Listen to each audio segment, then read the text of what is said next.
খবর 24 সাথে আপনাকে স্বাগত। নতুন নতুন খবর জানার জন্য আমাদের চ্যানেলে চোখ রাখুন। নমস্কার দর্শক বন্ধুরা, খবর 24 সাথে আপনাকে স্বাগত। সংরক্ষণ ইস্যুতে ফের প্রধানমন্ত্রীর নিশানায় কংগ্রেস। সরাসরি রাহুল গান্ধীকে বিধে তিনি প্রশ্ন করলেন, ওয়ানডে মুসলিমদের সংরক্ষণ দেওয়া নিয়ে কোনো ডিল হয়েছে কিনা।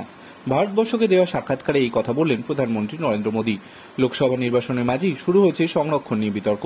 বিজেপির অভিযোগ, কংগ্রেস ক্ষমতা এলে জনজাতি, উপজাতি, ওবিসিদের জন্য বরাদ্দ সংরক্ষণ মুসলিমদের দিয়ে দেবে। এই নিয়ে বিগত কয়েকদিন ধরে রাহুল গান্ধীকে আক্রমণ করেছে প্রধানমন্ত্রীও। সাক্ষাৎকারে সংরক্ষণ নিয়ে কথা বলতে গিয়ে প্রধানমন্ত্রী বলেন, ধর্মের ভিত্তিতে সংরক্ষণ দেওয়া অসাংবিধানিক। কংগ্রেস সেটাই করতে চাইছে, জনজাতি উপজাতিদের সংরক্ষণ ছিনিয়ে মুসলিমদের দিতে চাইছে। তিনি বলেন, আমার মনে একটা প্রশ্ন রয়েছে, ওয়ানডে কি কোনো চুক্তি হয়েছে ওই আসনে? জিতে গেলে তার বদলে মুসলিমদের সংরক্ষণের একটা অংশ দেয়া হবে? গোটা দেশ জানতে চায় এই বিষয়। প্রধানমন্ত্রী আরো বলেন, আজ যা হচ্ছে তার সংবিধান প্রদত্ত সংরক্ষণ জনজাতি, উপজাতি ও ওবিসিদের থেকে কেড়ে নেওয়ার উপায় খুঁজছে কংগ্রেস। ওরা ধর্মের ভিত্তিতে সংরক্ষণ চায়।